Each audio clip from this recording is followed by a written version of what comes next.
Oke, Assalamualaikum warahmatullahi wabarakatuh. Om Swastiastu, Namo Buddhaya, salam kebajikan, salam sejahtera untuk kita semua.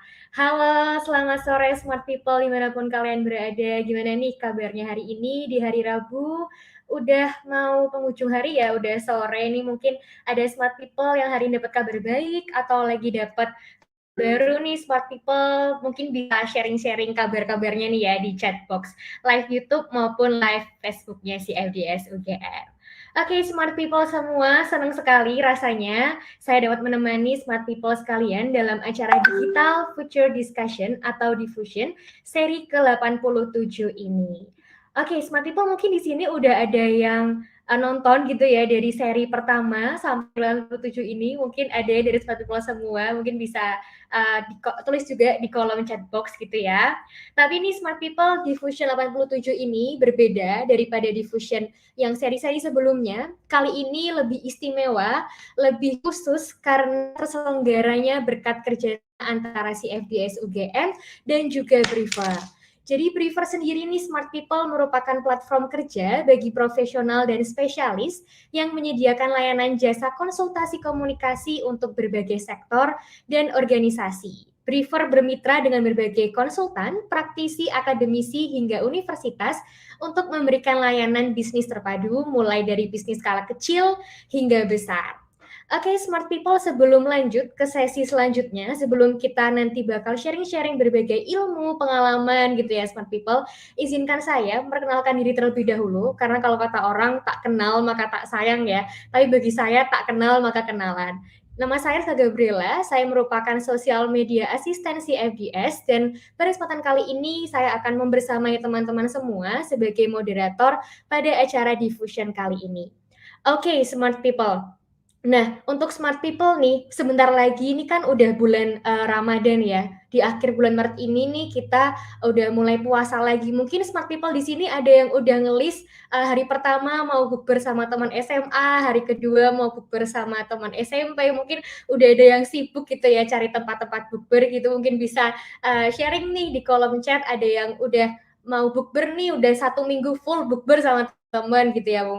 Nah, tapi apakah Smart People sadar bahwa bulan Ramadan ini tuh kerap sekali dimanfaatkan oleh berbagai brand untuk menaikkan reputasi, promosi, dan penjualan mereka gitu. Jadi mungkin sebentar lagi nih, 2 minggu lagi, seminggu lagi, kalau Smart People semua lagi nonton TV atau lagi buka YouTube, pasti akan ada iklan-iklan dari berbagai brand yang berbau momen-momen Ramadan gitu ya Smart People.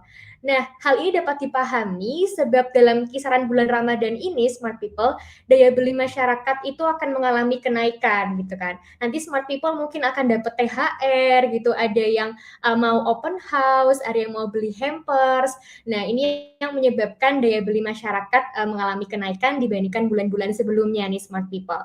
Oleh karenanya, itu berbagai brand ini sekarang lagi berlomba-lomba gimana caranya mereka mengemas produk mereka nih supaya bisa membuat iklan yang menarik, iklan tentang tema khususnya Ramadan atau Idul Fitri yang berbeda gitu ya dengan produk-produk lainnya. Nah, di Diffusion 87 ini Smart People kita bakal bahas tuntas dari A sampai Z nih tentang brand-brand yang lumayan terkenal gitu ya. Mungkin Smart People kalau misalnya lagi bulan Ramadan ini terkenal nih dengan sebuah brand sirup yang depannya M gitu. Semua di Smart People sekarang sudah tahu ya itu brand apa. Itu kan brand yang cukup terkenal nih di bulan Ramadan, pasti kalau bukber selalu ada si sirup M ini gitu ya. Kalau mau beli hampers pasti ada sirup M ini gitu ya. Nah, hari ini di Diffusion 87 ini kita mau bahas bersama-sama kenapa sih brand-brand terkenal ini itu bisa mengemas marketingnya mereka, mengemas iklan digitalnya mereka itu dengan sangat baik. Jadi orang-orang netizen-netizen Indonesia itu udah tahu, oh kalau Ramadan itu pasti nanti nih si brand M ini pasti akan mengeluarkan iklan keren nih. Nah, kita bakal bahas tuntas, jadi dipastikan banget nih Smart People semua, jangan sampai out duluan, jangan sampai leave duluan, karena kita bakal dapat ilmu-ilmu luar biasa berbagai speakers kita, 2 speaker hebat kita pada sore hari ini Smart People. Jadi kita akan bahas Diffusion 87 dengan tajuk Storytelling in Business Advertising 101 yang akan membahas bagaimana pembuatan storytelling dalam sebuah iklan digital nih, smart people. Karena storytelling sendiri merupakan salah satu teknik penyampaian advertising yang merupakan pengembangan dari konsep integrate marketing communication untuk membungkus sebuah kisah atau peristiwa atau informasi dalam bentuk cerita yang relevan. Karena sekarang nih kan netizen Indonesia tuh suka sama hal-hal yang relate gitu ya, suka sama hal-hal yang relevan dengan kehidupan sehari-hari. Nah, ini oleh brand sekarang ini bagaimana bisa mengemas cerita soal Ramadan yang pada akhirnya bisa meningkatkan penjualan mereka. Oke, langsung aja saya panggilkan dua orang pembicara hebat pada sore hari ini. Kita akan kedatangan dua speaker hebat dari akademisi maupun dari praktisi Smart People. Pembicara pertama ada Mas Syafrizal yang merupakan dosen Departemen Ilmu Komunikasi Visipol UGM yang memiliki fokus pada kajian periklanan. Selamat sore Mas Rizal. Selamat sore Rizka, teman-teman semua Smart People. Betul, smart people. Oke, Mas Rizal, terima kasih. Kemudian pembicara kita yang kedua, nih smart people ada Mas Adi S. Nugroho yang merupakan Chief Creative Officer dari Narada Communication. Oke, selamat sore Mas Adi. Selamat sore Rizka, selamat sore Mas Rizal, selamat sore teman-teman semua smart people. Baik, oke terima kasih kepada Mas Syafrizal dan Mas Adi yang tentunya sudah menyempatkan waktunya ya dan menyempatkan diri untuk hadir pada acara di sore hari ini. Untuk nantinya kita bakal mendengarkan nih ilmu-ilmu luar biasa dari kedua speaker hebat kita. Oke, smart people, sebelum kita nanti bertemu kembali dengan dua speaker hebat kita hari ini, saya izin untuk menyampaikan beberapa informasi terlebih dahulu untuk para smart people yang sudah tergabung melalui live YouTube maupun Facebook CFDS UGM. Oke, yang pertama untuk smart people dan para peserta nih, nantinya kita akan ada sesi Q&A yang dimana smart people bisa bertanya atau berdiskusi kepada dua speaker hebat kita. Nanti bisa langsung aja tuliskan pertanyaannya smart people semua di chat box dengan mengikuti format yang telah dikirimkan oleh admin melalui chat box. Karena akan ada hadiah saldo e-wallet buat penanya terbaik. Jadi jangan sampai dilewatkan ya kesempatan emas ini smart people. Dan juga informasi yang kedua bahwa smart people nanti semua akan mendapatkan e-sertifikat yang akan diberi melalui link presensi yang akan diserahkan di akhir acara. Jadi pastikan smart people semua ikut dari awal sampai akhir ya biar bisa dapat e-sertifikat dan siapa tahu juga bisa dapat hadiah menarik nih bagi penanya terbaik. Oke, smart people, kita langsung aja masuk ke sesi diskusi kita sama dua speaker kita. Kita akan masuk ke pemaparan materi pertama oleh pembicara kita yang akan diawali oleh Mas Rizal. Di sini Mas Rizal akan menjelaskan sudut pandangnya nih smart people mengenai pengenalan storytelling advertising dalam segi akademisi ya smart people. Jadi nanti smart people mungkin di sini mungkin juga ada mahasiswanya Mas Rizal ya dari teman-teman dari jurusan ilmu komunikasi. Di sini mungkin ada beberapa yang join gitu ya sudah kenal dengan Mas Rizal. Dari sini nanti kita bakal sharing-sharing nih sama Mas Rizal mengenai pengenalan storytelling advertising tentunya smart people. Gimana sih pesan storytelling yang benar, lalu bagaimana juga media-media digital yang digunakan untuk membuat storytelling itu bagaimana dan di mana membuatnya gitu ya, dan waktu yang tepat untuk memberikan iklan kita di digital. Baik, mungkin saya persilahkan kepada Mas Rizal untuk memaparkan materinya. Silakan Mas. Baik, terima kasih Mbak Rizka. Selamat sore untuk smart people yang sudah bergabung di live YouTube maupun juga di live Facebook CFDS untuk sesi diffusion di sore ini. Teman-teman semua, sore ini saya ingin berbagi cerita juga karena kita membahas tentang cerita, tentang bagaimana proses mencoba memadukan antara cerita, kemudian iklan, dan satu lagi yang penting itu adalah pelibatan konsumen. Dalam kesempatan ini mungkin saya perlu mengenalkan terlebih dahulu konsep pelibatan yang saya maksud dalam perbincangan kita nanti ini adalah engagement, yang saya kira banyak orang kerap menggunakan istilah ini dalam bahasa Inggris. Baik, sore ini saya akan mencoba menyampaikan beberapa pandangan saya secara ringkas tentang bagaimana cara kita memadukan cerita, iklan, dan pelibatan konsumen. Yang pertama, karena tema kita ini adalah storytelling, saya mohon izin untuk cerita terlebih dahulu. Mungkin beberapa orang bertanya kenapa saya punya ketertarikan dengan penceritaan atau cerita. Saya masih ingat, di masa saya masih kanak-kanak, saya adalah anak yang suka menonton orang jualan obat begitu. Saya suka mendengarkan bagaimana cara mereka berkomunikasi, cara mereka meyakinkan kerumunan ya, di antara berbagai lapak itu bahwa obat yang mereka jual itu adalah obat yang terpercaya, yang bisa menyembuhkan. Kadang dikombinasikan juga dengan atrasi-atrasi sulap. Saya ingat sekali, pernah satu peristiwa yang saya ingat itu orang jualan obat di sekolah saya, masih SD. Kemudian setelah saya tumbuh dewasa, akhir-akhir ini, saya juga masih senang melihat bagaimana cara orang berjualan di pasar-pasar kecil begitu, karena saya punya keyakinan untuk mencari inspirasi tentang bagaimana cara orang mengembangkan komunikasi pemasaran atau kemudian mengembangkan komunikasi persuasi untuk bisnis, itu bisa dipelajari dari banyak hal gitu, termasuk dari pasar-pasar kecil. Jadi di Sleman ini mungkin banyak orang tahu juga ada Pasar Pahing namanya. Nah, di Sleman, khususnya di Kecamatan Sleman, Pasar Pahing itu diselenggarakan di Pasar Kelitikan, dekat dengan Pasar Sleman Baru. Kebetulan juga dekat dengan rumah saya. Kemudian saya senang berkunjung ke sana untuk melihat orang-orang berjualan. Nah, salah satu yang menarik perhatian saya itu adalah penjual sandal, ada juga penjual perangkap tikus, nanti juga ada biasanya penjual alat-alat pertanian begitu. Mereka akan menggunakan perangkat pengeras suara, mikrofon, saling berlomba-lomba untuk memengaruhi calon pembeli mereka. Apa yang bisa saya pelajari adalah bahwa dengan cara-cara yang sederhana, penjual sandal yang saya lihat berulang kali itu mampu membangun cerita tentang apa yang mereka jual begitu. Pada suatu waktu, kadang saya mendengarkan dia bercerita tentang bagaimana sandal itu dibuat. Dia mencoba meyakinkan bahwa di press yang kuat. Nanti di waktu yang berbeda, dia bercerita tentang harganya. Dia ingin memastikan bahwa harga jual dari sandal itu layak, affordable. Dia cara membelinya seperti apa, dan dia jual dengan harga berapa. Menurut dia itu harga yang pantas, harga yang seharusnya diterima oleh pembelinya. Nanti di waktu yang lain kalau merasa belum puas meyakinkan melalui kualitas produk, harga yang kemudian affordable, dia akan mencoba meyakinkan lagi dengan cerita-cerita tentang kegunaan sandal itu dalam kehidupan sehari-hari.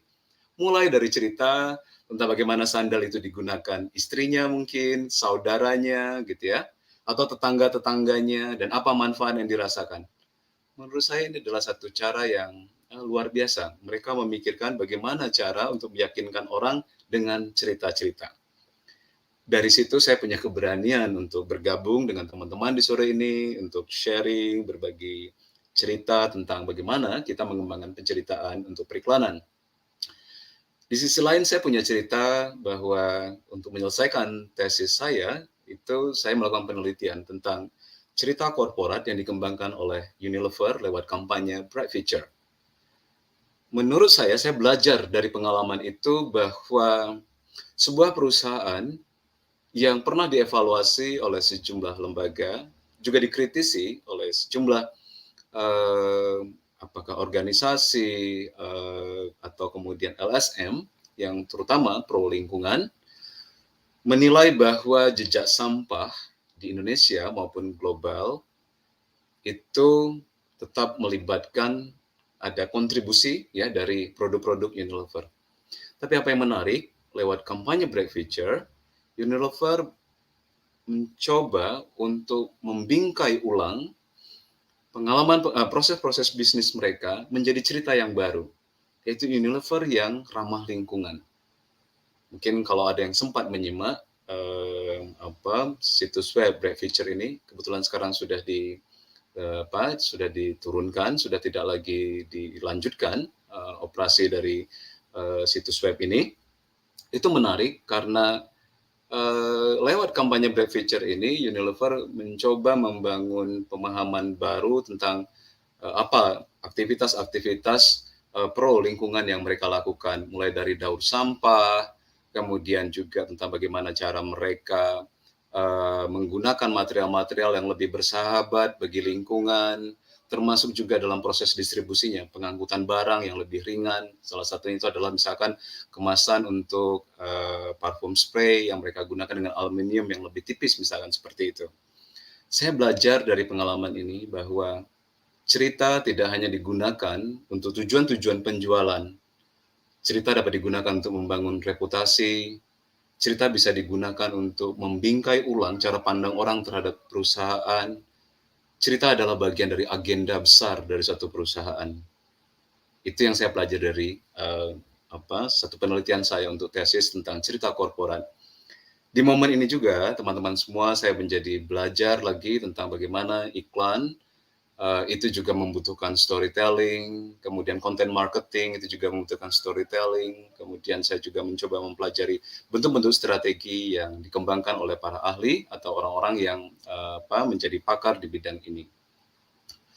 Baik, bicara tentang cerita, mari kita lihat bersama apa yang dimaksud dengan cerita dan apa yang membedakannya mungkin dengan iklan konvensional atau tradisional yang pernah kita kenal sebelumnya. Ya, cerita secara sederhana dapat kita pahami sebagai satu rangkaian peristiwa ya, atau sekuen. Dengan demikian, kita dapat memahami bahwa cerita mensyaratkan adanya kronologi, adanya keberlanjutan. Jadi kalau teman-teman, terutama orang kaum muda yang bergabung di sore ini sedang ingin menjalankan bisnis atau sedang mempunyai bisnis dan ingin mencoba mengadopsi pemanfaatan cerita untuk periklanan atau untuk konten marketing di media sosial misalkan, maka prinsip dasarnya kalau ingin menumbuhkan cerita dalam kampanye yang teman-teman buat, itu sebaiknya mengutamakan prinsip dasarnya adalah kronologi dan sustainability, ada keberlanjutan.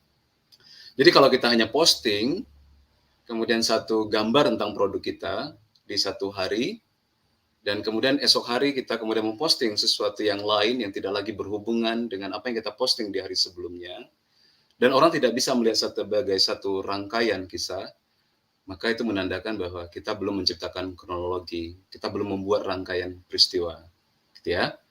Kemudian untuk membangun cerita itu tidak selalu identik dengan fiksi, karena orang membayangkan cerita selalu seperti disamakan dengan dongeng atau kisah-kisah fiksi. Tidak. Cerita juga dapat memadukan kebenaran, kisah nyata dengan fiksi. Karena sebenarnya di dalam kisah-kisah fiksi itu juga membutuhkan kebenaran. Ada peristiwa-peristiwa yang melatar belakanginya yang bisa kita gunakan untuk menguatkan emosi di dalam cerita itu, membuat orang menjadi percaya dengan apa yang kita sampaikan. Dan yang penting juga dalam membangun cerita itu perlu adanya konsistensi dan otentik. Kita tidak akan pernah berhasil kalau kemudian hanya menjadi pengikut yang mengimitasi atau kemudian melakukan plagiarisme atas cerita-cerita yang pernah orang lain buat. Karena tidak ada sesuatu yang baru, tidak ada kejutan begitu ya. Di era seperti ini kejutan-kejutan itu dibutuhkan begitu. Baik, nah bagaimana dengan storytelling? Jadi cerita dan penceritaan adalah dua hal yang berbeda. Kalau cerita itu adalah objek yang kita olah, maka penceritaan adalah proses tentang bagaimana cara kita atau seni kita menyampaikan cerita. Ya, setiap orang punya cerita, saya punya cerita, teman-teman punya cerita, kemudian organisasi bahkan punya cerita, perusahaan punya cerita, kemudian kita dibesarkan oleh cerita, mungkin oleh orang tua kita, kemudian akhirnya kita membuat cerita tentang hidup kita ceritakan kepada orang lain, dan menurut saya, kita juga pada akhirnya tumbuh menjadi orang-orang yang menyukai cerita. Salah satu alasan kita mungkin setiap hari melihat media sosial adalah kita ingin melihat cerita orang lain, atau kita berharap orang lain mau mendengar atau melihat cerita kita. Ini saya kira satu gambaran sederhana tentang kenapa beberapa praktisi dan juga pakar meyakini bahwa storytelling atau penceritaan adalah sesuatu yang penting untuk diadaptasi di dalam praktek komunikasi pemasaran, termasuk di dalamnya periklanan. Karena menurut mereka, cerita dan penceritaan adalah sesuatu yang melekat pada diri manusia, dekat dengan kita, menjadi bagian dari hidup kita, sehingga kalau kita mampu mengolah cerita yang menarik, itu akan mudah untuk diterima, untuk menyampaikan pesan-pesan yang sebenarnya memiliki tujuan-tujuan komersial atau tujuan-tujuan pemasaran. Nah, bagaimana cara kita mengolah penceritaan? Kita bisa menggunakan kata-kata dalam bentuk tulisan yang panjang, gitu ya. Tidak selalu cerita itu identik dengan misalkan kisah yang kita buat tentang alur kehidupan, begitu ya, atau slice of life, potongan-potongan kehidupan. Cerita juga bisa dikembangkan lewat misalkan jurnalisme kreatif atau jurnalisme fiksi, begitu ya, di mana orang-orang bisa membuat sejenis misalkan native advertising, yaitu membuat cerita perjalanan, mengunjungi satu pameran teknologi misalkan, atau pameran furniture, dan kemudian pada akhirnya orang mengetahui bahwa aktivitas kunjungan pameran itu adalah bagian dari program promosional dari suatu produk atau misalkan satu brand, misalkan seperti itu. Nah, ini juga banyak dikembangkan orang. Cerita tidak harus yang kita bayangkan lainnya seperti cerita pendek atau novel atau film, begitu ya. Dia bisa dikombinasikan juga dengan jurnalisme. Kemudian kita bisa menggunakan pesan-pesan visual lewat video pastinya, begitu ya, atau audio. Sekarang podcast juga menjadi tren dalam praktek bermedia di Indonesia. Yang paling penting kemudian adalah setiap cerita harus bisa menciptakan imajinasi dan pelibatan atau engagement. Cobalah kita ingat-ingat gitu bagaimana ketika orang tua kita bercerita menjelang kita tidur, lewat tuturan-tuturan mereka kita membayangkan kisah-kisah gitu ya. Kita membayangkan kalau mereka bicara tentang satu objek, kita membayangkan warnanya. Kalau dia menceritakan satu adegan, kadang kita membayangkan ada latarnya seperti apa. Iya, cerita itu akan menghidupkan imajinasi. Maka banyak orang dalam misalkan ahli-ahli psikologi gitu ya, orang-orang yang mengkaji tentang memori, meyakini bahwa cerita itu membantu kita menguatkan imajinasi dan kreativitas. Yang lain itu adalah pelibatan. Ya, cerita itu harus menjadi bagian dari dialog. Makanya kalau kita coba ingat juga yang punya pengalaman didongengkan oleh orang tuanya, kadang kita bertanya, kenapa begini, kenapa begitu. Itu adalah bagian dari proses engagement, bahwa itu menunjukkan orang tua kita mahir bercerita, sehingga menggoda kita, mendorong kita untuk mau berinteraksi. Idealnya, di dalam praktek komunikasi pemasaran ataupun periklanan, kita harus bisa menggoda orang untuk mau terlibat, untuk mau mencari sesuatu lebih jauh lagi dari konten cerita yang kita sampaikan. Mungkin lewat komentar, mungkin juga mereka akan mengirim email untuk bertanya lebih jauh tentang program yang kita tawarkan misalkan, atau mungkin ada satu aktivitas yang mensyaratkan mereka untuk mendaftar, mengajak mereka menjadi bagian dari komunitas. Itu menunjukkan bahwa ya kita bisa menciptakan engagement dari satu cerita. Kemudian engagement ini kemudian kalau sudah berubah menjadi tindakan, itu jauh lebih baik lagi, karena pada dasarnya saat ini dalam konteks bisnis, cerita bukan sekadar untuk membuat orang hanyut, baik itu tertawa atau menangis atau sebatas suka saja. Itu tidak cukup. Di era ini orang yang membutuhkan cerita-cerita untuk bisnis, untuk periklanan, itu adalah cerita-cerita yang bisa menghasilkan perubahan tindakan. Ya, setidaknya harapan sebagian besar pengiklan itu adalah dengan audiens atau konsumen menyaksikan cerita-cerita yang dibuat, kemudian mereka bersedia untuk membeli produk atau membeli jasa yang mereka tawarkan. Oke. Kalau kita melihat bahwa ada banyak pakar mencoba meyakinkan kita bahwa cerita itu punya kekuatan, cerita itu sebagai tren dalam praktik komunikasi pemasaran, misalkan catatan ini bisa kita temukan kalau teman-teman bisa melihat di beberapa sumber situs web yang berfokus membahas tentang isu-isu bisnis, begitu ya, atau juga pemasaran. Kita sampai pada pertanyaan, apa benar ya cerita sekuat itu? Apakah benar cerita ini juga punya kekuatan yang sama kalau kita gunakan di Indonesia? Karena kebudayaan kita berbeda, perilaku bermedia kita berbeda.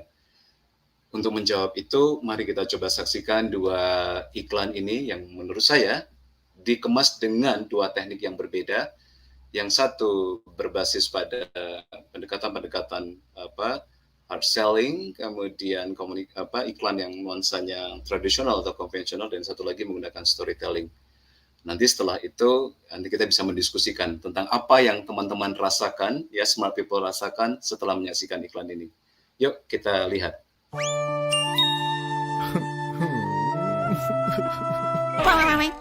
Kamu pulang tanggal berapa? Awal bulan toh, habis gajian ini. Tengah bulan aja. Mending akhir bulan. Jadi bulan tanggal piro iki? Wah, pakai fitur terbaru Discover dari Traveloka buat nentuin destinasi dan tanggal keberangkatan dengan penawaran tiket terbaik. Traveloka dulu. Cari hari baik kemudian. Oke, kita lihat yuk iklan yang satu lagi. Mah, bagus mana nih? Itu papaku, Pak Mono. Dipanggilnya monoton. Tiap hari menu papa nggak pernah ganti. Kalau ngobrol, Lagi ngapain? tiap liburan papa ajak aku ke puncak lagi. Sampai Kemarin kita pergi mancing di danau dong. Kamu gak kemana-mana kan? Ya kasihan deh lo. aku pergi terus kok. Sabtu kemarin aku bikin istana pasir. Aku pergi ke waterpark sama main trampolin. Butuh inspirasi weekend? Scroll aplikasi Traveloka. Papa berubah, hidupku ikutan cerah. Papaku mau nonton, jadi mau jalan, mau seru-seruan, sampai kulineran. Aku jadi punya banyak pengalaman. Momen seru kemudian. Papa udah beda banget deh. Puncak yuk. Oke, nah setelah melihat dua iklan dengan pendekatan yang berbeda, kita punya pertanyaan ya. Apakah teman-teman merasakan bahwa ya kalau iklan dikemas dengan penceritaan itu bisa memberikan dampak emosional yang lebih mendalam, lebih kuat?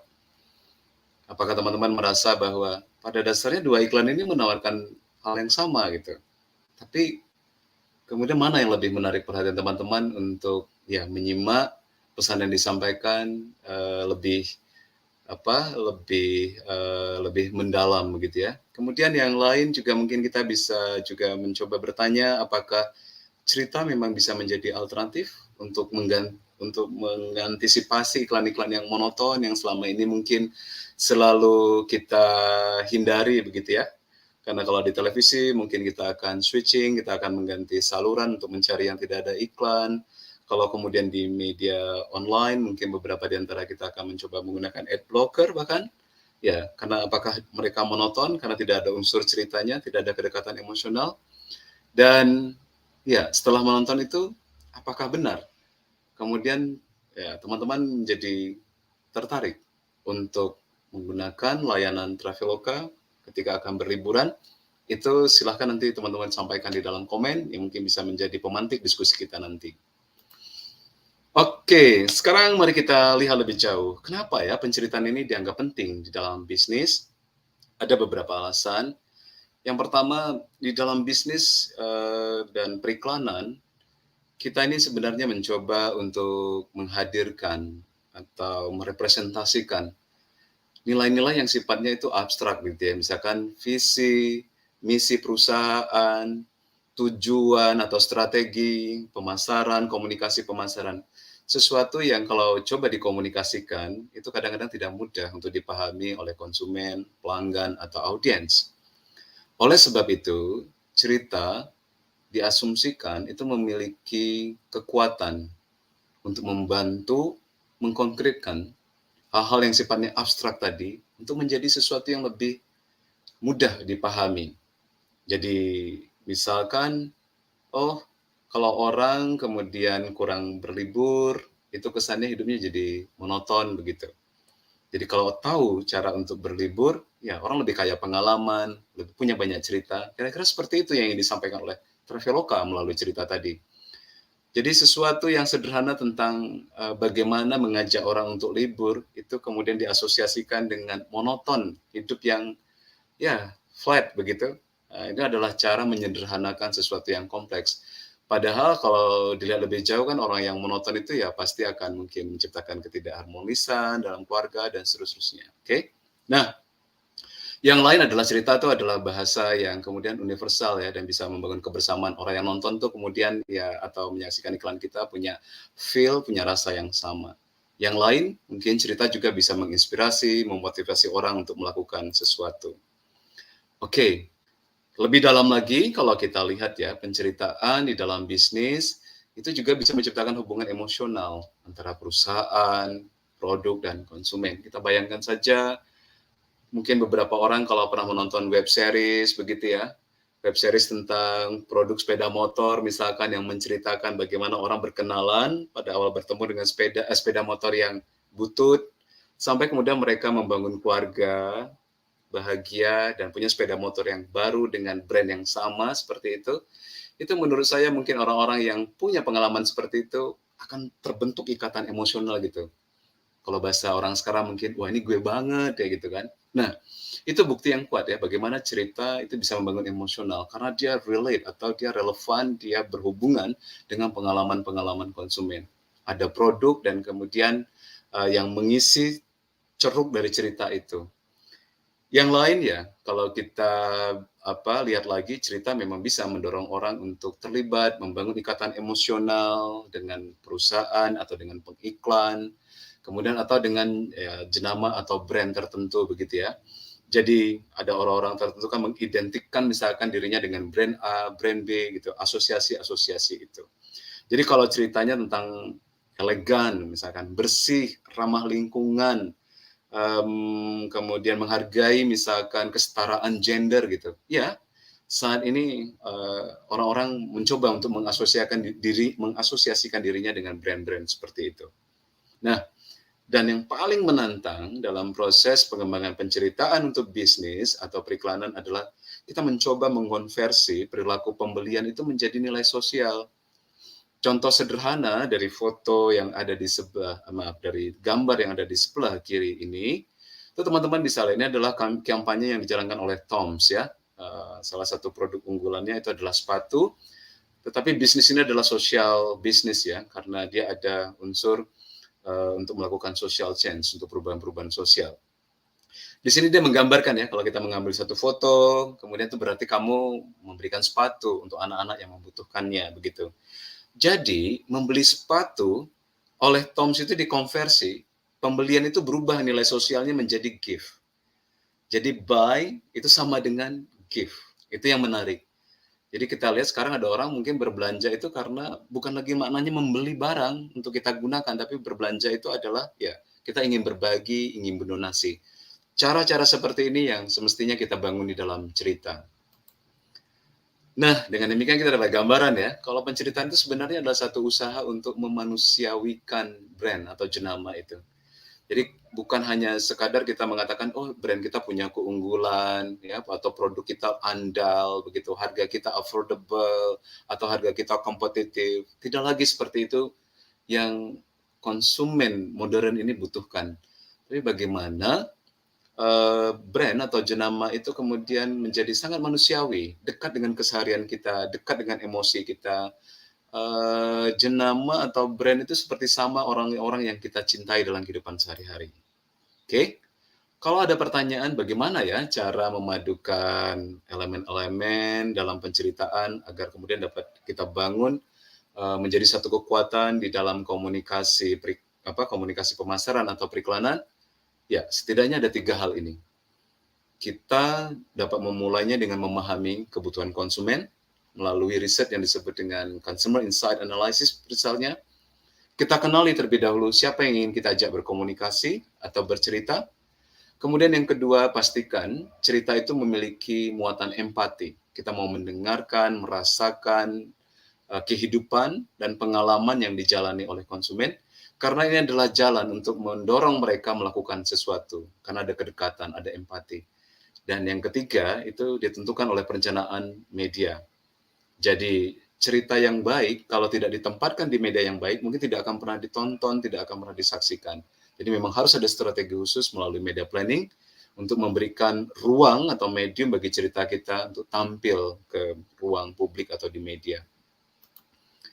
Ya, untuk mengikat emosi, bagaimana cara yang kita harus kembangkan? Ya, cerita itu idealnya termasuk iklan nanti yang dibuat itu harus menghibur. Menghibur itu tidak berarti membuat orang tertawa ya, karena sebenarnya iklan-iklan yang membuat kita menangis adalah juga bagian hiburan. Kalau tidak percaya, orang mengatakan film adalah hiburan, maka filmnya mau menakutkan maupun membuat orang menangis, ya dia hiburan, tetap menghibur. Jadi hiburan tidak identik dengan membuat orang tertawa. Jadi kita nanti akan menyaksikan ya iklan dari Thailand yang terkenal dengan advertising ya. Iklannya banyak nuansa-nuansa sedih, mellow kayak begitu ya. Tapi dianggap memiliki kemampuan untuk mengikat emosional begitu. Yang kedua, buatlah cerita-cerita yang dapat dipercaya. Jadi jangan membuat penceritaan untuk iklan kemudian melebih-lebihkan unsur fiksinya dan kemudian bahkan di dalamnya ada unsur kebohongan, kemudian memanipulasi, itu tidak dapat diterima. Yang lain, berikan nilai tambah lewat edukasi-edukasi tentang nilai baru yang mungkin kita kenalkan atau kita ajak mereka untuk menggunakannya nilai itu. Kemudian ciptakan koneksi, ya bikin cerita yang memang sesuai dengan consumer insight tadi.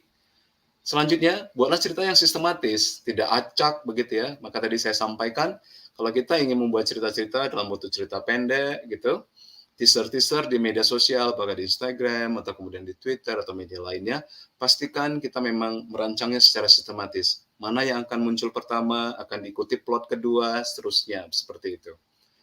Yang lain, saat ini orang sulit membangun fokus.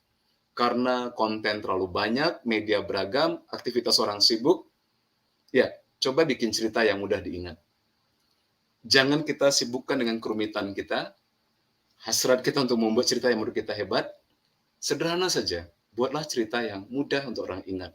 Jadi pesan-pesan kuncinya tidak terlalu banyak begitu ya. Dan yang terakhir adalah ya kita harus belajar mengikuti tren. Meski tidak semua tren perlu kita adopsi. Harus kita sesuaikan dengan kebutuhan kampanye kita. Oke, coba yuk kita lihat iklan satu ini bagaimana rasanya. Apakah dia cukup mengikat secara emosional?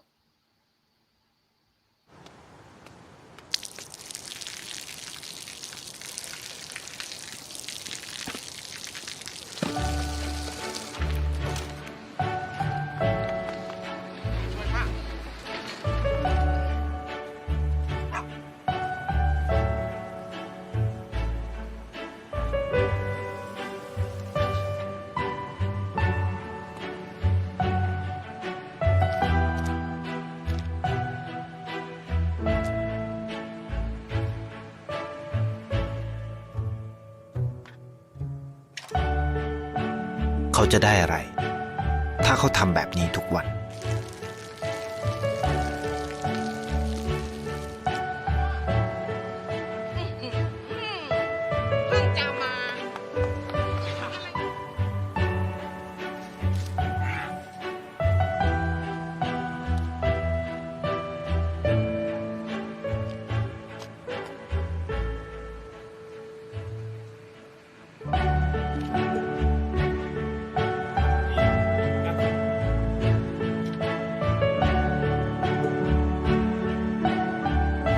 เขาจะไม่ได้อะไรเลย ไม่ได้รวยขึ้น ไม่ได้ออกทีวี ไม่มีใครรู้จัก ไม่ได้มีชื่อเสียงที่มากขึ้น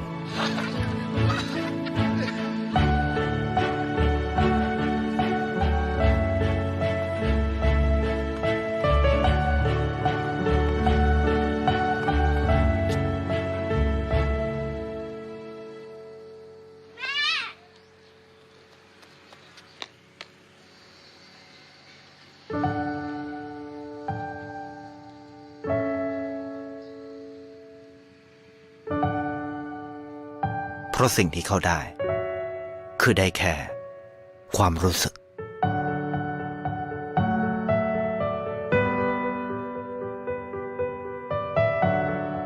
ได้เห็นความสุข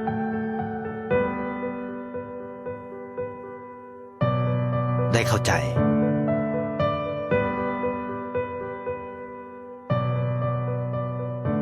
ได้ความรัก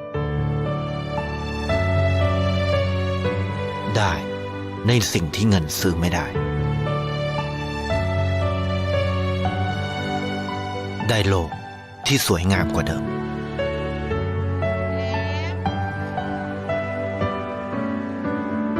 ในชีวิตคุณอะไรคือสิ่งที่คุณต้องการมากที่สุดไทยประกันชีวิตเชื่อในความดี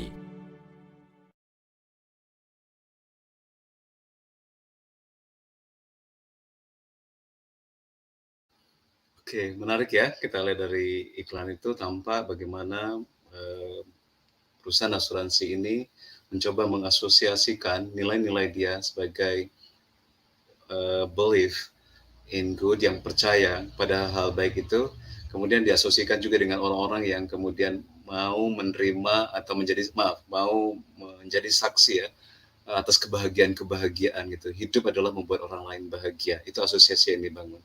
Baik, saya kira dari iklan terakhir yang kita saksikan, kita dapat gambaran ada elemen dasar di dalam penceritaan dalam iklan, yaitu ada latar, kemudian harus ada struktur, ada karakter yang juga kuat, ada konflik ya, yang awalnya kalau kita lihat tadi, dia awalnya diremehkan, pada akhirnya ada resolusi ya, dengan tempo musik yang terus berubah secara emosional membangun kita, dalam alur cerita yang dibangun.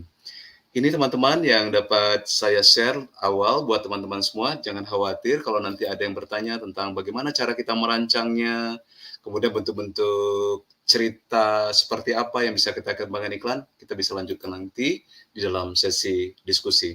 Sekarang saya kembali ke Rizka. Silakan Rizka.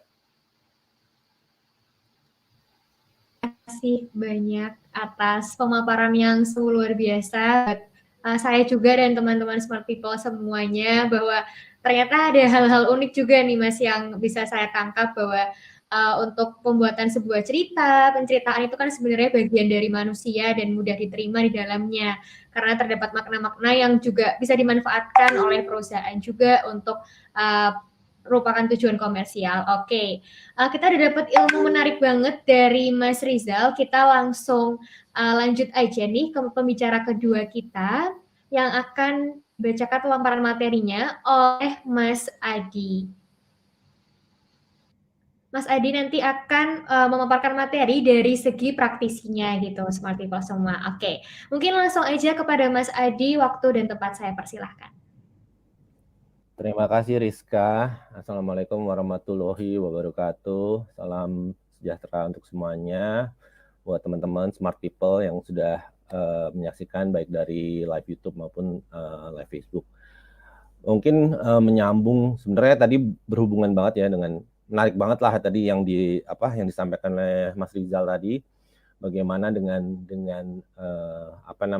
berbagai hal yang elemen-elemen dan juga story-story yang ada di dalam cara-cara kita beriklan dan lain sebagainya. Mungkin kalau sudut pandangnya Mas Rizal dari sisi akademisi, kebetulan saya adalah bekerja di advertising agency, sekarang udah cukup lama ya, kira-kira lebih udah 25 tahun di advertising, di industri advertising. Udah bikin banyak iklan juga selama itu, dan kebetulan sekarang saya menjabat menjadi Chief Creative Officer di Narada Communication. Nah, Narada sendiri sebenarnya kalau kita bicara soal storytelling, itu kan biasanya memang semacam ujung akhir bagaimana kita menyampaikan satu produk kreatif, entah itu iklan TV, iklan video di YouTube, atau mungkin iklan radio dan lain sebagainya. Tapi sebenarnya kebetulan Narada sendiri mempunyai mazhab, keren ya, mazhab yang kita anut gitu ya. Yang kita anut itu kita menyebutnya adalah brand story gitu. Jadi bahkan kita memposisikan diri sebagai brand story agency gitu, karena sebelum sampai pada pemikiran mengeksekusi dalam sebuah bentuk storytelling, sebenarnya ada hal yang juga cukup penting juga, adalah bagaimana kita membuat sebuah hal itu supaya seperti tadi yang disampaikan sama Mas Rizal juga gitu ya, penting bahwa untuk menyampaikan sebuah hal yang nggak cuma sekedar ya udah hari ini post, let's say misalnya di sosial medianya brand posting satu, kemudian posting berikutnya udah lepas sama sekali gitu kan, nggak ada hubungannya, nggak ada apa. Harus ada sesuatu yang memang membuat semacam benang merah ataupun value yang tetap sama semua. Kalau kayak tadi yang diputar sama Mas Rizal misalnya adalah value tentang bagaimana do good gitu ya di Thai Insurance itu.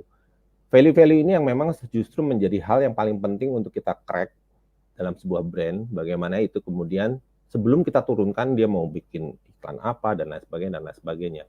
Ini yang kemudian kalau di mazhab yang kita jalankan selama ini di Narada adalah menjadi sebuah soul-nya ya, value dari sebuah brand yang dipercaya oleh sebuah brand itu yang kemudian diturunkan menjadi sebuah kampanye di dalam keseharian gitu.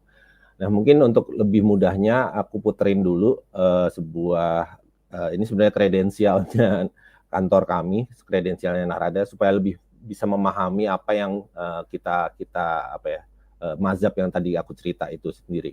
Boleh minta tolong diputerin yang kredensial Narada, thank you.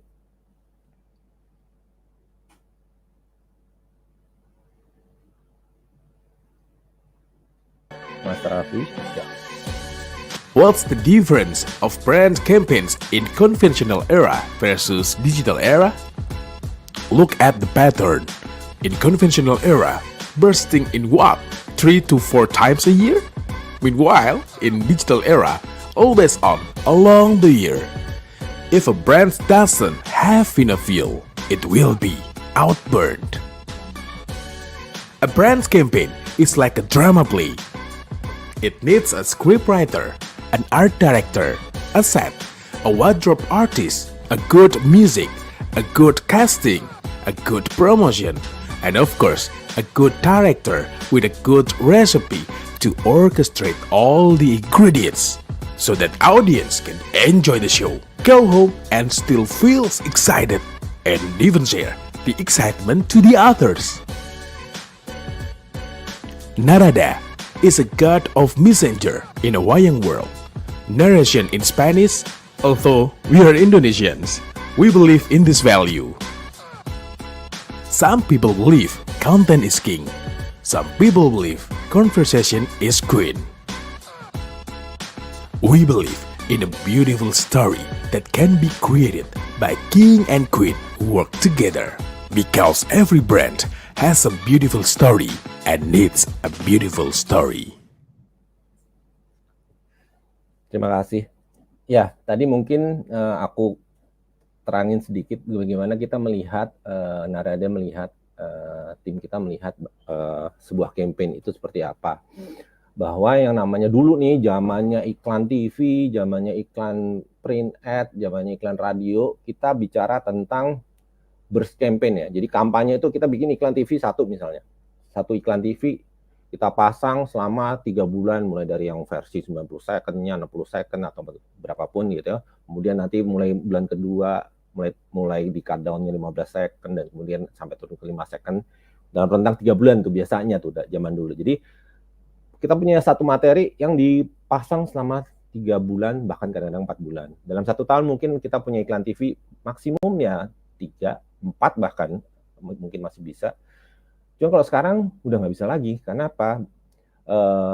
Karena saat ini ketika digital era, presence-nya adalah di sosial media. Ketika kita presence di sosial media, kita nggak mungkin posting hal-hal yang sama dalam rentang jangankan 3 bulan gitu ya. Kayak tadi yang disampaikan oleh Mas Rizal juga. Posting hari ini, besok harus posting lagi kan. Besoknya lagi harus posting lagi. Presence-nya harus ada terus 24/7, 7 days a week gitu. Artinya apa? Kalau kita nggak punya bahan bakar, bensinnya nih selama 1 tahun kita posting, kita kan kehabisan bensin, kehabisan cerita, kita kehabisan postingan. Makanya pentingnya sebuah brand story adalah bagaimana kita harus nge-crack sebuah brand sehingga dia punya value apa, itu yang ditarik sepanjang tahun, sepanjang berapapun kita mau posting gitu. Tadi menyambung juga cerita menariknya dari Mas Rizal gitu ya, bahwa ketika dia di pasar Klitik kalau nggak salah menonton satu orang penjual obat, kadang-kadang kemudian jualan obatnya dengan kelebihannya dan lain sebagainya. Ini kita bayangkan bahwa kalau dia jual obat di sosial media sekarang, dia akan menjual obat yang sama selama setahun, dia akan posting apa? Kelebihan obatnya misalnya, nanti ada produk baru, ada apa, maksimal paling berapa? 3, 4 postingan, 5 postingan, habis itu dia udah kehabisan bahan untuk memposting itu gitu kan. Itu pentingnya kemudian apa yang kita sebut sebagai bagaimana kita meng-create satu brand story. Mungkin paling gampangnya adalah seperti ini. Kalau kita bicara tentang misalnya kecap bango, kita sampaikan dengan cara, wah, terbuat dari kedelai paling bagus, ditanam di sebuah berbagai macam sama aja kayak tadi jualan obat. Sekali, 2 kali, 3 kali, 4 kali, selesai udah. Nggak akan ada bahan lagi untuk posting, kecuali nanti ada varian baru, ada launching apa baru, dan lain sebagainya. Tapi kan tidak setiap hari ada postingan, ada launching-launcingan varian-varian baru gitu ya. Makanya ketika sebuah seorang kecap bango menentukan yang namanya brand story-nya adalah, yang paling menarik adalah warisan kuliner Nusantara. Bango nggak akan kehabisan bensin untuk membuat postingan. Dia kulik aja semua makanan Indonesia dari ujung Sabang sampai Merauke dengan terutama yang kecap base ya, yang berhubungan dengan produk dia. Nggak akan ada habisnya. Kita bayangin di daerah kita makanan favorit kita itu kita nggak akan habis-habis gitu kan. Jadi bayangkan bahwa ini yang membuat kita mendasari bahwa pentingnya sebuah mazhab yang kalau kita pegang di Narada adalah menciptakan satu brand story. Bagaimana value sebuah brand itu harus bisa ditarik menjadi sebuah cerita yang panjang gitu. That's the beauty of brand story. Sebelum turun menjadi produk kreatif yang menggunakan jurus storytelling gitu ya. Di sisi strategi atasnya pun kita harus sudah siapkan hal tersebut. Mungkin sebagian juga sudah ada yang bertanya tadi, kalau misalnya seperti ini storytelling ini bisa buat panjang apa nggak bisa, karena ketika kita menciptakan satu brand story ini justru mendasari bagaimana kita tidak kehabisan stamina seperti yang tadi saya sampaikan gitu ya. Salah satu contoh mungkin nanti akan ada beberapa contoh iklan yang pernah kita buat gitu ya, pernah Narada buat untuk beberapa klien-klien kami, dan juga itu tadi dengan jurus dan mazhab yang kita gunakan adalah dengan brand story. Salah satunya adalah PHD. Mungkin teman-teman tahu PHD adalah Pizza Hut Delivery yang datang ke kami dengan sebuah ekspektasi objektifnya adalah gimana ya supaya orang kalau dengan segala macam sekarang GoFood, GrabFood dan lain sebagainya, kan orang punya pilihan begitu banyak untuk membeli makanan. Gimana caranya supaya PHD menjadi top of mind gitu ketika orang pengen membeli makanan gitu. Kemudian kita dengan segala macam insight yang kita punya, akhirnya kita came up dengan satu brand story bahwa PHD percaya bahwa setiap kesuksesan, sekecil apapun kesuksesan, patut dirayakan dengan memesan pizza, memesan PHD lah. Jadi kesuksesan itu kita perkecil. Kalau orang taunya sukses itu naik kelas, lulus, atau mungkin promosikan atau apa dan lain sebagainya, mau nikah dan lain sebagainya, itu sukses. Itu kan sukses-sukses yang besar. Kita coba turunkan menjadi sukses-sukses kecil. Misalnya chatting kegebetannya gitu kan, hai gitu. Centang 1, centang 2 dibalas, itu sukses. Itu sebuah suksesnya yang patut rayakan. Lo datang ke kantor lebih pagi dibanding teman-teman lo yang lain, disapa oleh teman sekantor yang lo suka, dan itu kesuksesan, itu lo harus rayakan. Dengan memperkecil kesuksesan itu, kita mengharapkan bahwa PHD menjadi sebuah pilihan yang kemudian menjadi repeat order gitu kurang lebih. Mungkin salah satu yang kemudian jadi iklan TV-nya ada di iklan TV yang sudah kita siapkan juga. Silakan Refti. Yang PHD ada apa dengan Ade ya? Ini Ade. Dari kecil, dia hobi banget tepuk tangan sambil teriak. Buat Ade, semua momen harus dirayakan. Makanya tiap momen seru atau bahagia, Ade pasti diajak. Suatu hari, suara Ade menghilang. Untung ada PHD. Sudah sesuai pesanan ya, Kak? Apapun momennya, rayakan bareng pizza dari PHD. Itu untuk iklan TV-nya ya. Jadi momen kesuksesan atau momen seru sekecil apapun lo rayakan dengan PHD. Nah, problem kemudian muncul ketika COVID menerpa kita ya, dan kemudian salah satu yang kemudian kita propose menjadi bagaimana ini konten menjadi satu yang relate dengan apa yang terjadi dengan sekarang. Tetap dengan storytelling yang sama tentang PHD, bagaimana dia bisa menghadirkan perayaan-perayaan gitu ya, tapi dalam konteks bagaimana ini terjadi dalam suasana COVID. Ini iklannya sebenarnya iklan radio, jadi audio doang, tapi kebetulan saya putarkan sebagai video aja supaya lebih mudah di sini. Boleh tolong diputarkan yang judulnya Break the Chain Anti-COVID.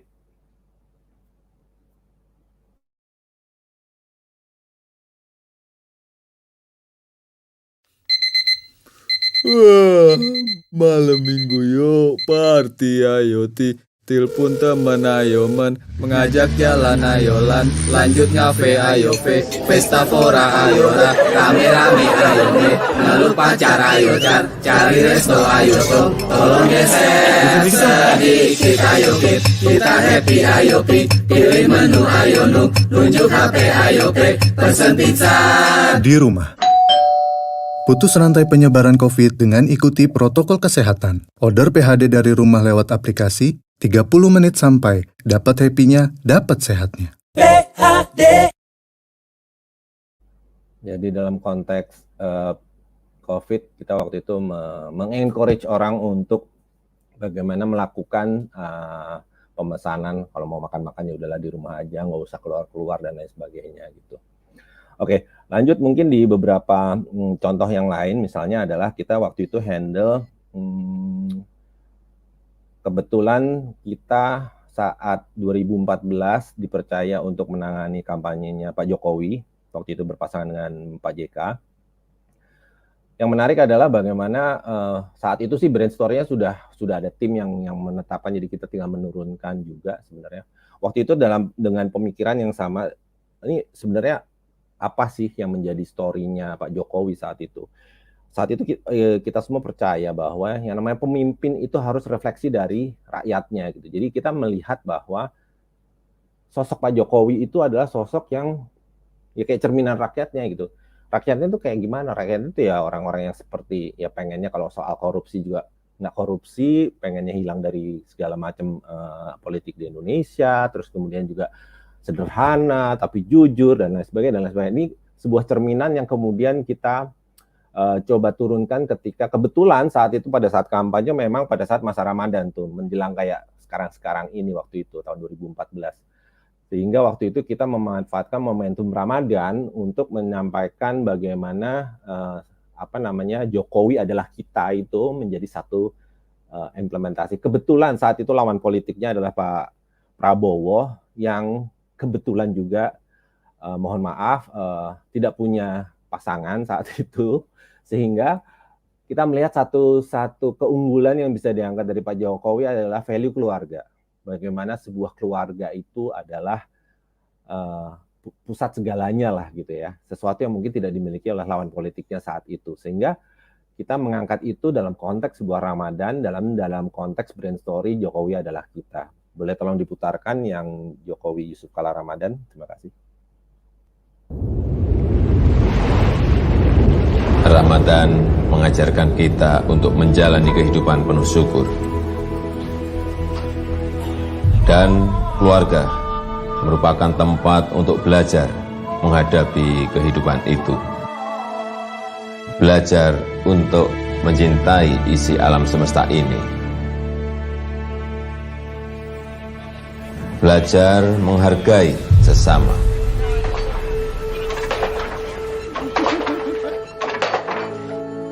Belajar untuk berbudaya.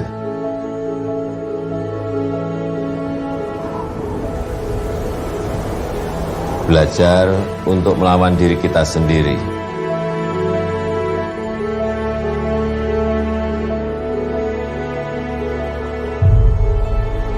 Kita akan selalu belajar untuk menjadi lebih baik. Hingga semua kebaikan yang kita lakukan membawa hikmah dan manfaat demi menjadi manusia yang lebih baik keluarga yang lebih baik. Saya adalah kamu. Kamu adalah kita. Dan kita adalah bangsa Indonesia. Selamat menunaikan ibadah puasa.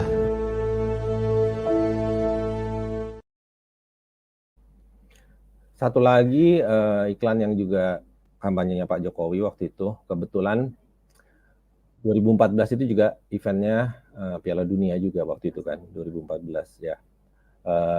Pada saat itu kita mau mengambil momentum itu, tapi sama seperti yang kita ini kan bahwa value Jokowi adalah kita ini harus tetap kita pertahankan.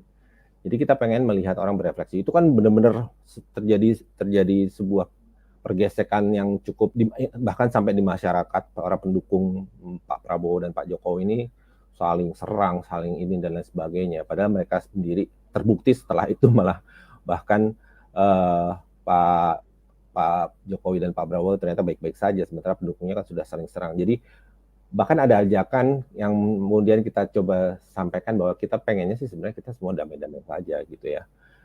Orang boleh berantem, berseteru tentang seperti dalam layaknya sebuah klub sepak bola. Mungkin kalau teman-teman di sini ada yang pendukung MU, sorry, seperti kemarin gitu ya, pendukung Liverpool menang 7-0 ya kita banter, kita celah-celahan, bully-bulian, tapi ya udah kalau dari situ kita ketawa-ketawa aja gitu. Ini yang juga sama kita berdasari waktu kita buat salah satu iklannya Pak Jokowi yang ini. Tolong diputerin yang Jokowi Yusuf kalah sportivitas.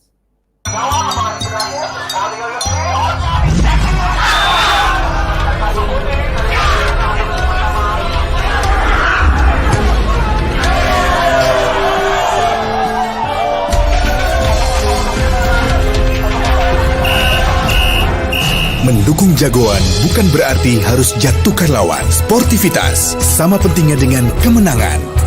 Karena masing-masing kita adalah pemenang. Lumayan saya sempat jadi talent juga, itu yang dipokok Pak Jokowi itu saya. Jadi memang apa yang mendasari semua kreatif mau sampai ujung storytelling, yang penting kita juga punya sesuatu yang ada di belakangnya duluan, yang di awal di tataran strategi kita punya brand story-nya. Itu yang mempermudah kita untuk meng-create satu kreatif ke kreatif berikutnya gitu. Yang berikutnya adalah dari kita punya waktu itu klien perbankan. Kebetulan Narada pegang beberapa klien perbankan sampai sekarang.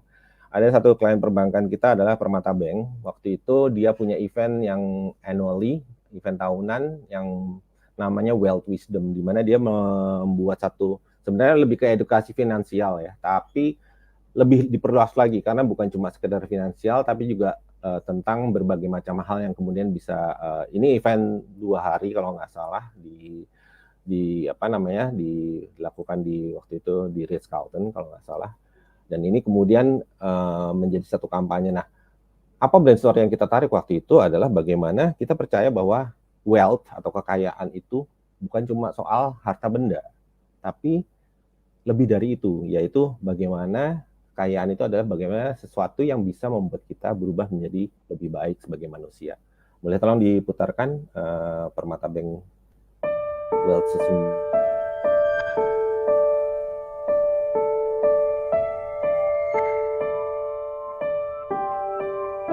Kekayaan itu ada dalam kesehatan. Menyayangi dan menjaga tubuh sendiri. Memahami apa prioritas dalam hidup. Kayak itu ketika kita berhasil mendidik anak-anak. Untuk bisa memahami arti kerja keras demi menggapai mimpi.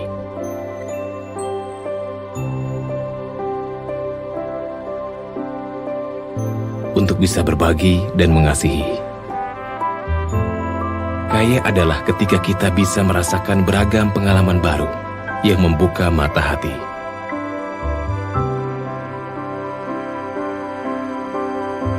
Bahwa hal terbaik di dunia kadang tak terbeli dengan uang. Kaya adalah ketika kita selalu merasa mampu.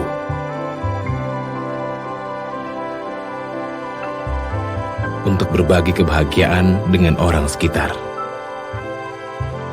Kaya berarti percaya. Dengan memberi, kita akan mendapat lebih banyak. Kaya itu saat kita tahu bahwa hidup kita memiliki arti. Ketika kehadiran kita bisa membawa kebahagiaan untuk orang lain.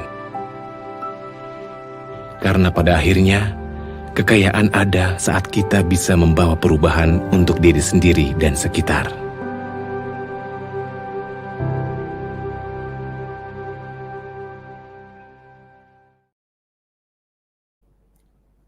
Itu untuk Permata Bank. Kemudian kita juga punya klien yang baru-baru ini kliennya cukup unik ya, karena ini adalah tiba-tiba menjadi salah satu bank terbesar di Indonesia, karena hasil merger dari 3 bank yang punya base konsumen yang sudah nasabah yang sudah cukup besar, yaitu Bank Syariah Indonesia.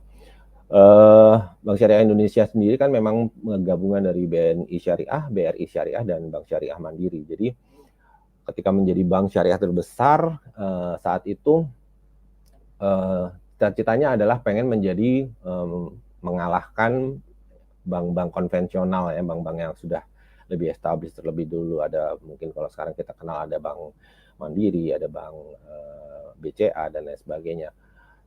Ketika kita bicara tentang syariah, maka orang pasti akan, ya sudahlah itu banknya Muslim. Padahal sebenarnya kita pengennya adalah buat BSI, ini bukan banknya buat Muslim aja.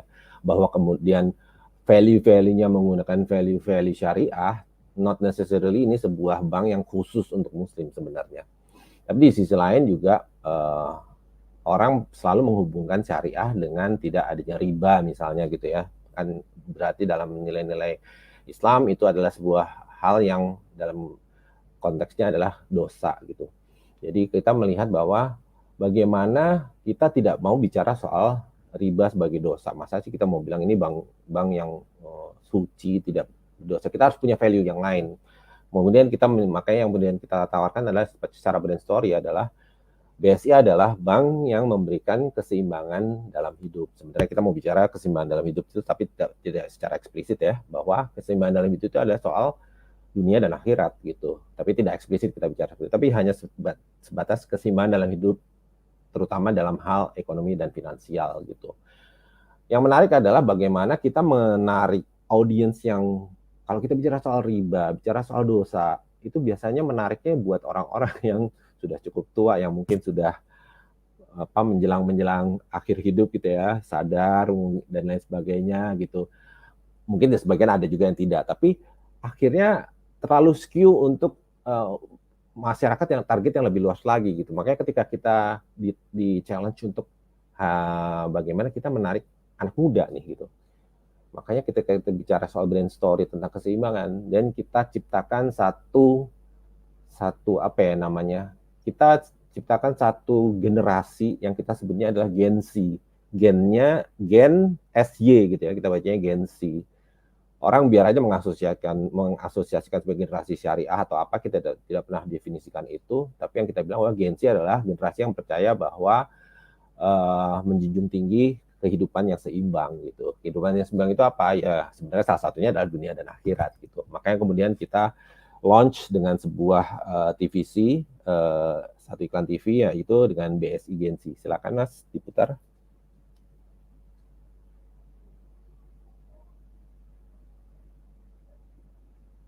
Yang BSI Gen Z.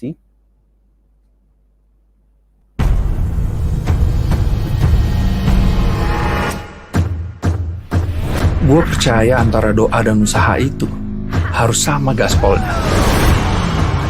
Gue percaya, walau menekuni hobi, tapi tetap bisa rutin investasi. Gue percaya serunya bikin konten harus diimbangi dengan bikin perubahan. Gue percaya pentingnya apresiasi diri, sama pentingnya dengan berbagi. Gue percaya gaya boleh kekinian, tapi tetap harus tahu sopan. Gue percaya kalau hidup itu harus dijalani secara seimbang.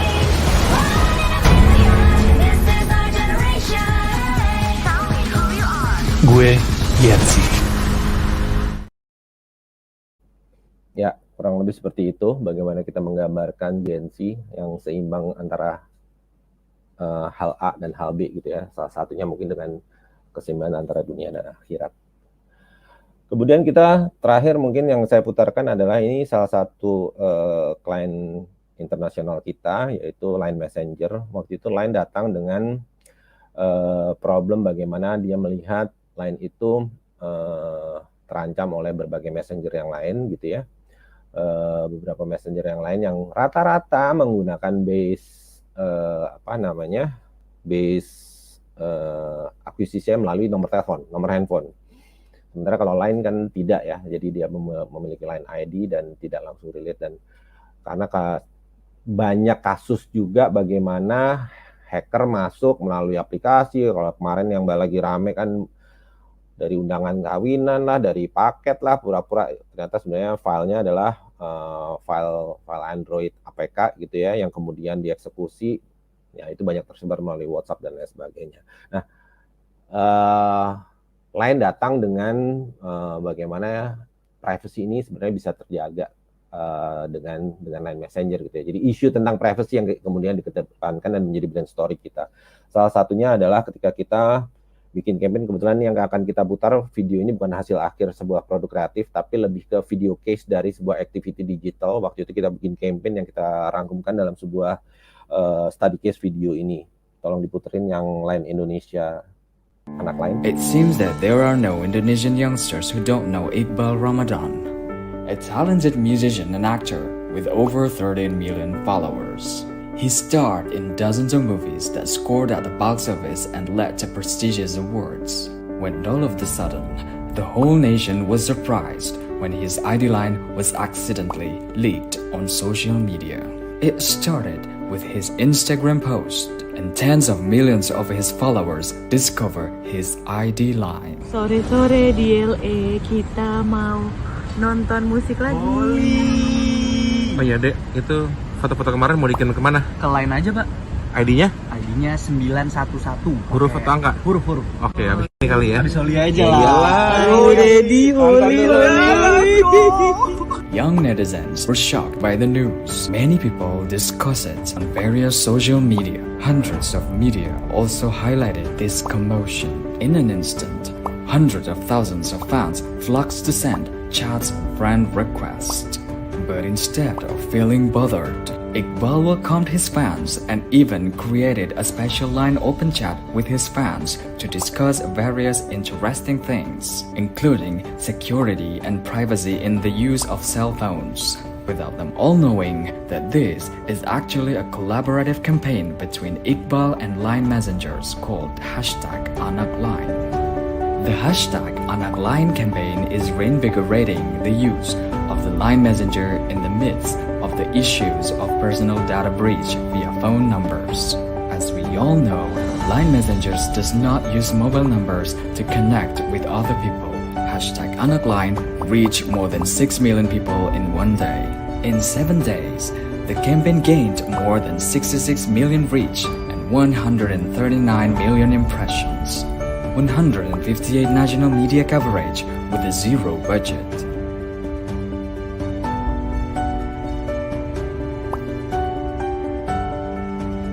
The trend of sharing ID line is also followed by other celebrities because they also want to chat casually and safely with their fans. But the most important thing about this campaign is the success in educating young people about the importance of protecting your privacy through direct cases that were experienced and educated by their idol. Ya, jadi itu tadi beberapa campaign yang aku pernah buat bersama Narada kantor kami gitu ya, dengan menggunakan basic thinking, strategi atau mazhab yang kita sebut dengan brand story, yang mendasari bagaimana kita supaya punya campaign yang bisa panjang gitu ya, di konten sosial media, di di iklan TV, nggak peduli medianya apa, tapi yang pasti kita punya bahan bakar bensin yang panjang nih untuk digunakan terus-menerus selama sepanjang yang kita bisa lakukan gitu. Saya rasa itu aja dari saya. Nanti kalau misalnya ada yang mau ditanyakan dan lain sebagainya, mungkin bisa langsung dilakukan pada saat sesi Q&A. Terima kasih. Assalamualaikum warahmatullahi wabarakatuh. Oke, terima kasih banyak kepada Mas Adi untuk pemaparannya, sungguh luar biasa. Banyak sekali ilmu-ilmu yang bisa saya dan Smart People tangkap dari tadi penjelasan Mas Adi dan juga beberapa contoh ya yang tentunya sangat menarik gitu atas beberapa contoh-contoh iklan. Oke, tanpa perlu berlama-lama lagi, saya akan membacakan beberapa pertanyaan nih yang udah masuk dari Smart People yang telah disampaikan melalui chat box YouTube, Facebook, dan form pendaftaran. Oke, pertanyaan pertama ini datang dari Indah Sulfatul Husna Wiraja dari Universitas Wiraraja. Pertanyaannya nih Mas Adi dan Mas Rizal, dalam kegiatan jual beli konsumen offline dan online tentu memiliki habit yang berbeda. Pertanyaannya, bagaimana cara untuk menyelaraskan iklan agar menarik minat kedua konsumen? Mungkin bisa dimulai dari Mas Rizal, nanti kalau ada yang mau tambahkan boleh langsung ke Mas Adi. Monggo Mas Rizal. Oke, terima kasih Indah. Salam kenal ya, Indah dari Universitas Wiraraja. Oke Indah, pertanyaan yang menarik. Pertama menurut saya Indah, kita memang harus lebih cermat ya dalam mengidentifikasi konsumen yang kita kategorikan offline dan online. Pertama, di Indonesia saat ini memang eksis, ada konsumen yang mungkin 100% offline. Ini adalah generasi-generasi yang mungkin kita bisa sebut lansia, atau mungkin beberapa di antaranya tua. Mereka memang tidak digital savvy, tidak terbiasa dengan media online. Mereka belanja masih di pasar, mungkin di warung terdekat. Kalau ini yang ingin coba didekati melalui komunikasi pemasaran, menurut saya kita tidak bisa juga sepenuhnya mengandalkan periklanan. Mungkin justru direct marketing. Justru cerita muncul dari pengalaman-pengalaman berbelanja itu. Jadi bagaimana antara penjual berinteraksi dengan konsumen atau pembeli. Sederhana aja saja, misalnya kalau di pasar itu cerita terbentuk dari bagaimana kesantunan dalam memberikan layanan, kemudian kesediaan bahkan di warung-warung tertentu ya, kesediaan untuk memberikan utangan, misalnya seperti itu, pun bisa menjadi cerita yang nanti menjadi nama yang kita sebut sebagai word of mouth. Gitu. Story itu muncul justru kolaborasi ya, interaksi antara penjual dan pembeli. Di Indonesia, saat ini karakter konsumen yang seperti itu ada. Mereka tidak menggunakan ponsel, bahkan mereka mungkin jarang atau mungkin sudah tidak pernah lagi menonton televisi. Sebagian besar yang lain adalah kombinasi.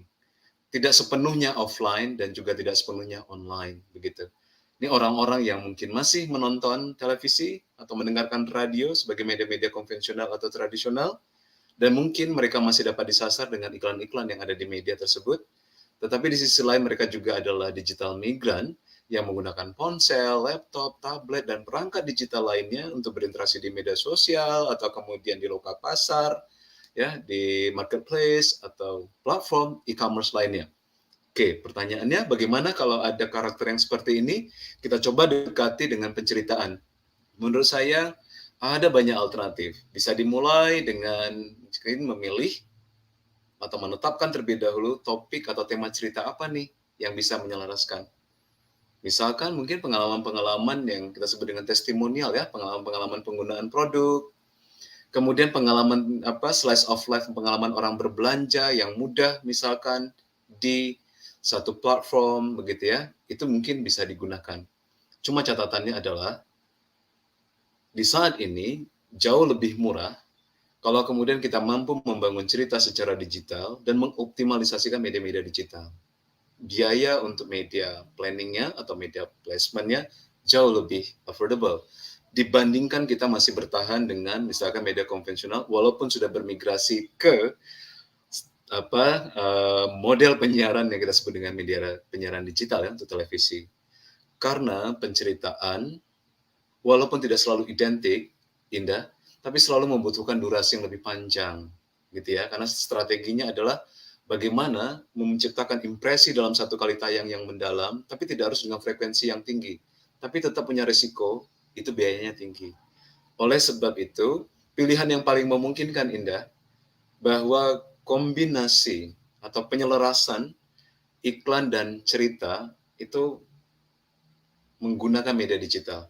Setelah itu, ya ada banyak topik yang bisa dipilih untuk menyelaraskannya. Tergantung dari tujuan kampanyenya apa, apakah ingin membangun reputasi, brand image gitu, atau ingin membangun apa untuk meningkatkan penjualan, itu sangat bergantung. Jadi keselarasan itu jawabannya menurut saya tergantung pada tujuannya. Tapi saya lebih memfokuskan ya penyelarasan penceritaan itu memilih media apa.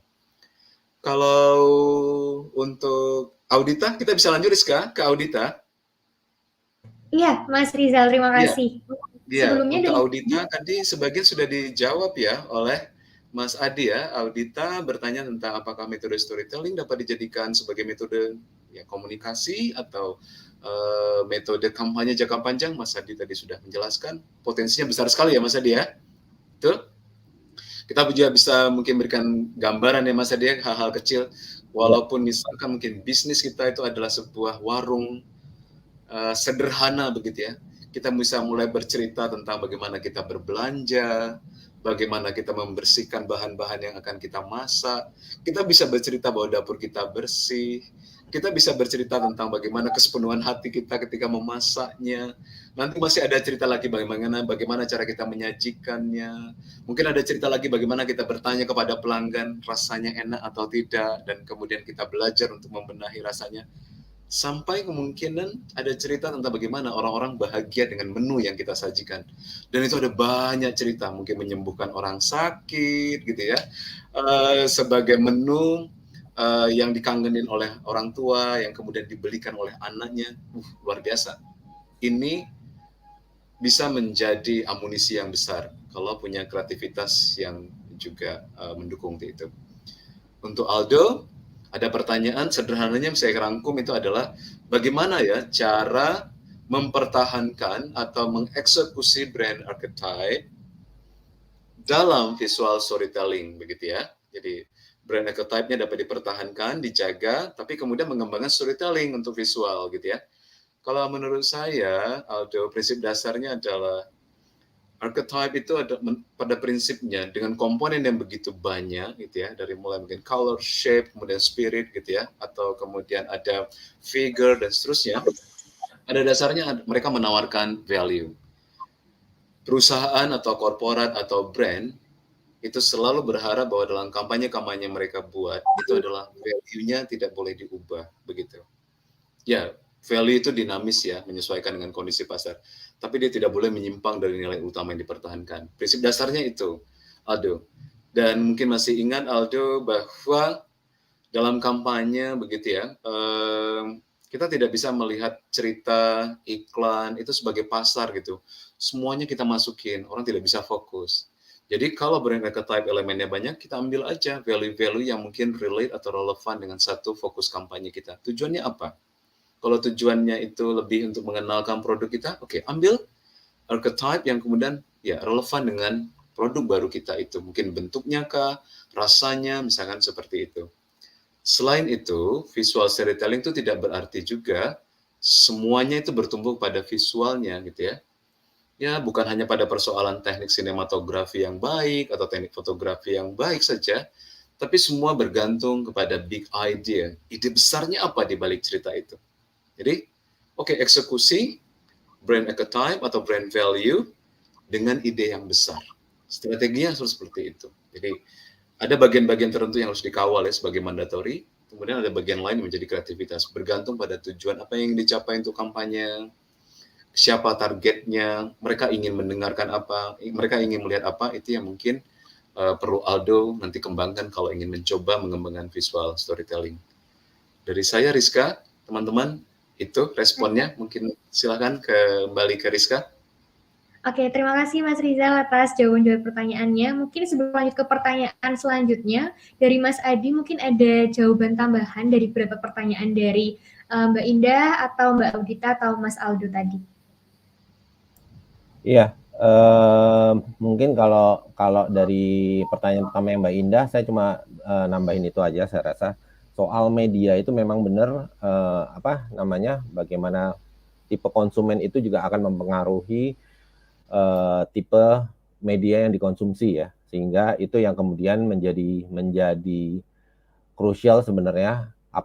Kita mau bikin yang namanya, kalau aku kebetulan dari dari departemen kreatif gitu ya, mau bikin sekreatif sebagus apapun, kalau nanti pemilihan medianya salah gitu ya, yang disasar adalah orang yang belanja di offline, tapi kita bicara dalam konteks bagaimana relate dengan cara-cara yang konsumen online, ya nggak sampai akhirnya gitu. Di satu sisi mungkin kalau sebaliknya juga sama aja gitu. Makanya ketika kita create satu kreatif, hopefully ketika target audiensnya semua sudah dirumuskan, ya sudah bisa meng-cater keseluruhan target audience gitu ya. Tapi again, pemilihan media yang mana kalau misalnya di kantor, bukan di tempatku gitu ya, bukan di departemenku, itu menjadi krusial karena bagaimana dia harus bisa mengambil. Nggak mungkin kita pasang iklan di sponsor ad-nya Instagram, padahal konsumennya nggak pernah punya Instagram, kan intinya simpelnya kan gitu kan jadinya. Jadi ya memang harus pemilihan media placement yang tepat juga gitu. Aku rasa itu aja yang aku tambahin. Thank you Rizka. Mas Adi, terima kasih. Kita lanjut ke pertanyaan selanjutnya. Ini ada dari Rizky, dari Usni. Kak Safrizal, apakah untuk memenangkan hati pelanggan dengan storytelling kita harus memanfaatkan website dan media sosial serta menggunakan gaya penceritaan yang menarik, Kak? Silahkan Mas Rizal. Iya, jawaban saya tidak harus, bukan sesuatu yang menjadi mandatory. Jadi Rizky, menurut saya semua bergantung pada target audiens yang ingin disasar dalam satu kampanye, komunikasi pemasaran, atau periklanan. Pastikan terlebih dahulu mereka berada di media mana gitu dalam perilaku bermedianya. Itu kuncinya. Tetapi sebagai satu inspirasi Rizky, saya bisa berikan gambaran bahwa dalam konteks masyarakat di Barat, misalkan di Amerika, dalam beberapa amatan saya, mereka punya pangsa pasar yang memang membutuhkan nilai lebih dari praktek berbelanja atau praktek pembelian ya, purchasing itu mereka membutuhkan nilai lebih. Tidak lagi sekadar membeli barang. Saya ambil contoh misalkan apa yang saya bagikan tadi, yaitu feedback.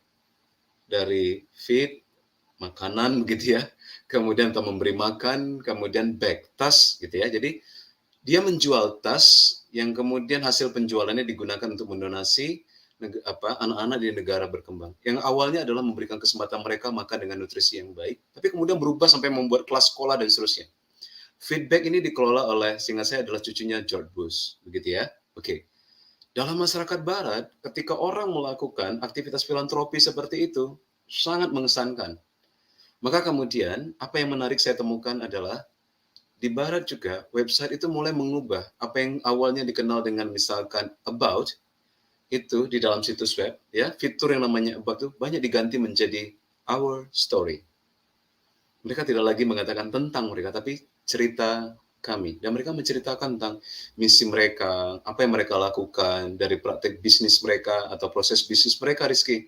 Jadi kita jadi tahu, oh dia bukan sekedar menjual produk untuk mendapatkan keuntungan. Ya, walaupun dia akan mendapatkan keuntungan ya, tapi dia menceritakan juga apa kontribusinya untuk perubahan sosial. Itu website bisa digunakan itu. Bahkan bukti-bukti dalam bentuk kuantitatif ya, berapa uang yang didonasikan. Nanti kita bisa lihat juga foto-foto ya, bentuk donasi mereka, misalkan dalam bentuk barang atau mungkin bangunan gitu ya. Itu bisa kita lihat. Sampai di sini Rizky, kita dapat memahami bahwa kalau targetnya memang menyukai untuk membaca, mencari informasi dalam, ya kalau kita di kultur masyarakat Barat ada tradisi seperti itu, kita bisa gunakan website. Tapi kalau kita melihat bahwa target kita bukan orang yang suka membaca, orang yang tidak mengunjungi website, traffic, algoritma tidak menunjukkan tanda-tanda bahwa mereka menggunakan itu, ya mungkin ya kita bisa menggunakan fitur cerita, tapi mungkin bukan sebagai tumpuan utama.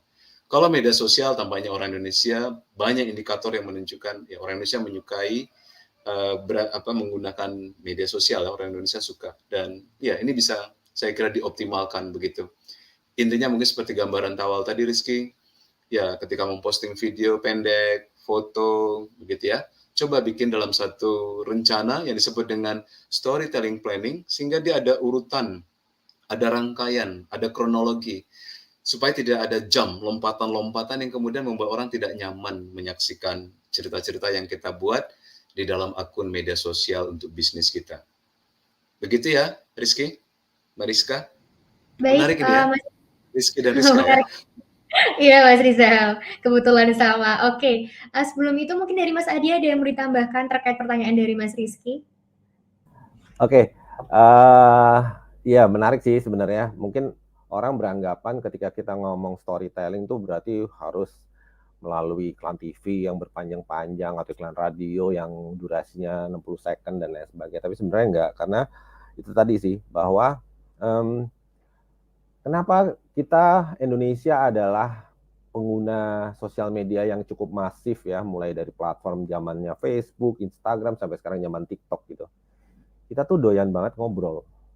Kita tuh doyan banget menyampaikan suatu hal dari zaman Twitter dan lain sebagainya. Bayangin, kolom komen yang ada di YouTube aja kadang-kadang dipakai buat ngobrol, kadang-kadang dipakai buat berantem juga sih, nggak cuma ngobrol doang gitu ya. Jadi lucu orang Indonesia itu. Seneng ngobrol, seneng komen, seneng apa, dan sebenarnya dari situlah kita melihat justru sosial media ini kan, kalau bahasanya dulu aku punya senior almarhum Pak D. Totot saya memanggilnya, itu dia menyebutnya adalah bahwa kita nih sebenarnya kalau bermain sosial media itu kayak orang reuni gitu loh. Kita tuh ngumpul, ketemu, ya kadang-kadang ada orang lain yang mungkin juga kita nggak kenal, ikut nyamber dan lain sebagainya ya gitu ya. Tapi ya udah, itu realita yang ada bahwa sosial media itu adalah bagaimana tempat berkumpul. Nah pada dasarnya yang namanya orang marketing kan nongolnya adalah di tempat-tempat yang orang ngumpul gitu. Pada basicnya kan pasar, kayak tadi ceritanya Mas Rizal, pasar Keliti gitu ya. Karena orang-orang ngumpul di sini, orang-orang jualan lah di sana. Orang marketing juga gitu, di mana platform digemari, di mana kita harus hadir di sana. Dan storytelling adalah salah satu cara yang menurut aku sangat bisa dilakukan terutama di sosial media, karena kita punya kolom komen, kita punya caption, kita punya berbagai macam fitur yang sebenarnya bisa kita manfaatkan. Meskipun berbagai platform berbeda fitur, tapi at least pasti ada 1-2 yang memungkinkan kita untuk membangun storytelling. Kurang lebih itu aja sih. Terima kasih. Oke, terima kasih Mas Adi dan Mas Rizal. Ini pertanyaan terakhir kita, datang dari Armaido Ahmada Putra dari Universitas Terbuka. Bagaimana membuat storytelling yang memiliki emotional benefit selain fungsional benefitnya, sehingga membuat calon pembeli tertarik untuk membeli produk kita? Baik, mungkin bisa dimulai dari Mas Adi, nanti lanjut oleh Mas Rizal, atau Mas Rizal duluan juga boleh, silakan. Silakan Mas Adi, silakan Mas Adi.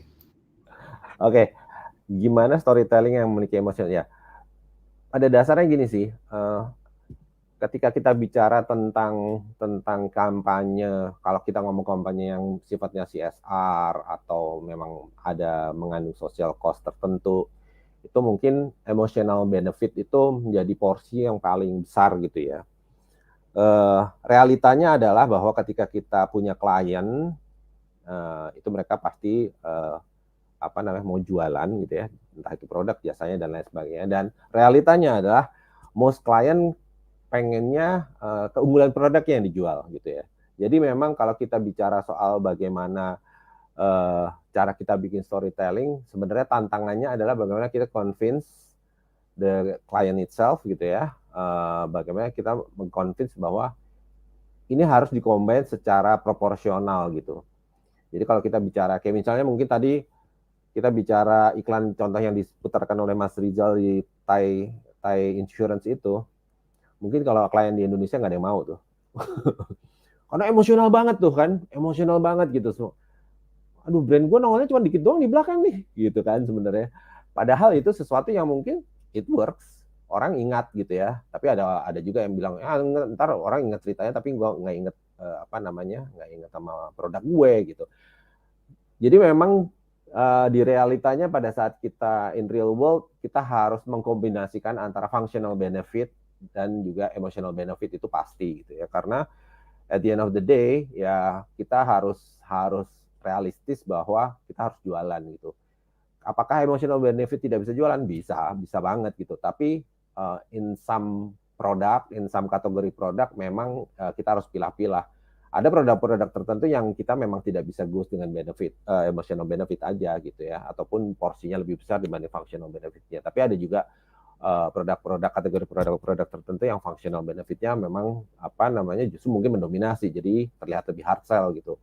Dan kembali ke objektif masing-masing gitu. Objektif masing-masingnya adalah kalau kita ngomongin soal promo, kayaknya agak susah kalau kita promo tuh dalam prakteknya biasanya 15 second kalau iklan TV gitu ya, 15 second ini harus masuk gitu ya. Ya udah, kita mungkin nggak bisa punya kemewahan untuk create satu storytelling yang gimana-gimana, tapi ya at least nggak cuma jualan functionalnya aja gitu. Kita harus tetap bisa masukin beberapa.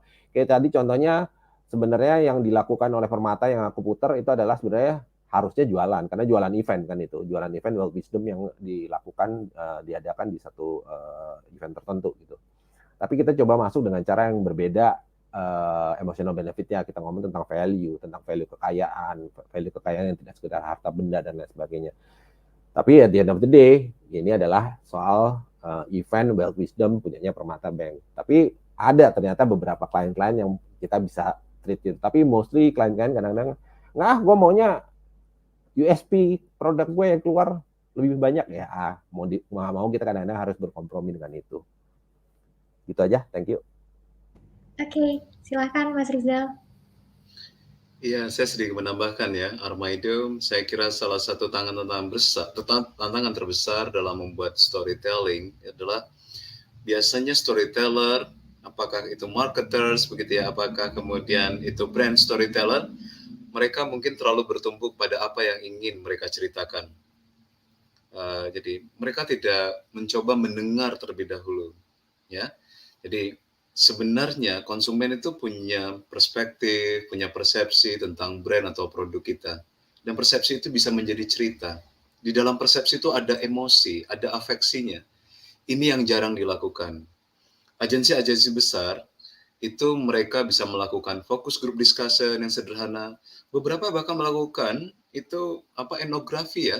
Mereka tuh tinggal bersama dengan konsumen atau pelanggan untuk mendapatkan gambaran tentang consumer journey, kehidupan mereka sehari-hari apa.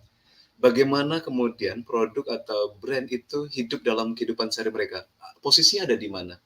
Nah, mereka mengangkat cerita itu dari sampel-sampel konsumen mereka. Bukan yang dikerjakan dari balik meja tentang apa yang ingin kita ceritakan. Jadi mereka akan membuat shortlist nantinya dari riset lapangan itu. Nanti kira-kira mana yang kemudian dari pengalaman-pengalaman konsumen itu yang relate dengan brand association, brand identity, brand value. Mereka akan menakar. Mana ini yang paling mudah untuk diterima. Nah, kita bisa belajar kok dari menonton iklan-iklan yang punya bobot storytelling seperti tadi. Oh, dia ingin mengatakan bahwa dia menghargai gitu ya tentang kebaikan. Nah, kebaikan ini kata kuncinya apa? Kalau ditanya ke pelanggan-pelanggan, nasabah-nasabah insurannya, wah kami itu bahagia dengan layanan kalian yang ramah dan seterusnya. Dia tahu, oh good itu adalah layanan ramah dan orang bahagia gitu. Oh cepat itu bikin bahagia. Maka dia membuat kata kunci baru. Good is happiness. Muncullah cerita tentang serba-serbi orang yang hidup itu ya membahagiakan orang lain. Nah ini kan diambil dari potongan kehidupan. Kita pernah kan bilang orang tertentu, kamu ini kayaknya kalau dalam hidup ya, kamu tuh ingin nyenengin semua orang gitu. Pernah kan kita mungkin komentar gitu ya. Nah, seakan-akan perilaku orang yang ingin membahagiakan orang lain tuh selalu dianggap buruk gitu. Tapi tadi dia memberikan pandangan yang berbeda. Enggak gitu. Enggak apa-apa kok. Kita ini kalau hidup selalu berusaha membahagiakan orang lain. Karena mungkin pada akhirnya kita menemukan makna yang beda. Itu ya. Saya kira satu siklus Armaido tentang bagaimana kita mengolah cerita untuk ada unsur emosinya, tapi kemudian juga, ya, kalau Bang tadi saya kira dia bukan, insuran tadi, dia tidak ingin berjualan. Oh, ayo gunakan insuransi, tapi lebih untuk membangun reputasi, ya, untuk membangun citra dia sebagai satu perusahaan yang memberikan layanan yang menyenangkan dan membahagiakan. Tapi kalau konteksnya untuk menjual produk memang untuk increase sell begitu, ya pendekatannya berbeda gitu. Tapi saya hanya memberikan tadi satu potongan gambaran bagaimana strategi untuk menghadirkan cerita yang punya ikatan emosional atau disebut oleh Armaido itu ya emotional benefit-nya, caranya seperti itu. Begitu Armaido dan juga Rizka. Oke. Oke, baik. Terima kasih untuk Mas Rizal dan Mas Adi yang sudah menjawab beberapa pertanyaan dari teman-teman Smart People. Dan tadi merupakan pertanyaan terakhir nih Smart People, jadi terima kasih sekali atas beberapa pertanyaan yang sudah masuk. Dan mohon maaf jika terdapat beberapa pertanyaan yang belum bisa disampaikan pada Diffusion 87 ini karena adanya keterbatasan waktu. Oke, baik. Sesi Q&A sudah berakhir. Sekali lagi terima kasih untuk Smart People, Mas Rizal dan Mas Adi atas jawaban dan pertanyaannya. Oke, Smart People, wrapping up Diffusion kali ini, banyak hal yang kita dapatkan hari ini dari pemaparan pertama dari Mas Rizal mengenai bagaimana storytelling, apa itu storytelling, bagaimana cara membuat cerita atau penceritaan yang baik, dan yang kedua dari Mas Adi yang tadi juga memaparkan dari sudut pandang praktisi mengenai berbagai contoh iklan-iklan dari segala macam ceritanya begitu. Oke, Smart People, sebelum sesi Diffusion ini berakhir, sebelumnya saya ingin memberitahukan beberapa informasi lagi. Yang pertama terkait dengan tautan e-sertifikat. Jadi Smart People bisa langsung saja mengisi link presensi yang sudah dibagikan oleh admin di chat box. Teman-teman Smart People bisa langsung mengisinya untuk mendapatkan e-sertifikat. Dan juga e-sertifikat itu berlaku linknya selama 2 jam ke depan. Jadi jika Smart People langsung mendapatkannya, langsung bisa diisi aja gitu agar segera mendapatkan e-sertifikat. Dan informasi yang kedua juga mengingatkan bagi Smart People yang ingin selalu update perihal dunia digital untuk tidak lupa mengunjungi website cfds.visipol.ug.ac.id dan juga beberapa media sosial yang kami miliki. Oke, terakhir informasinya, ini mungkin yang sudah ditunggu-tunggu sama Smart People. Saya akan menginformasikan mengenai pemenang penanya terbaik dalam sesi diskusi Diffusion 87 ini. Dan pemenang penanya terbaiknya yaitu Kak Indah Sulfatul Husna dari Universitas Piraraja dan juga Renaldo Albert dari UGM. Kepada Kak Indah dan juga Kak Renaldo nanti dapat mengklaim hadiahnya. Informasi selengkapnya melalui chatbox YouTube akan disampaikan oleh admin chatbox YouTube dan bisa langsung klaim hadiahnya. Oke, teman-teman Smart People, karena ini merupakan sesi terakhir dan waktu sudah menunjukkan pukul 5 sore, tidak ada gading yang tak retak, saya selaku moderator pada Diffusion hari ini memohon maaf apabila ada kesalahan, baik dari perkataan maupun perbuatan. Akhir kata, saya Ska Gabriela, pamit undur diri. Sampai bertemu di lain kesempatan dan selamat melanjutkan aktivitas lainnya, Smart People. Terima kasih juga untuk Mas Adi dan Mas Rizal. Sampai jumpa. Terima kasih, sampai jumpa semuanya.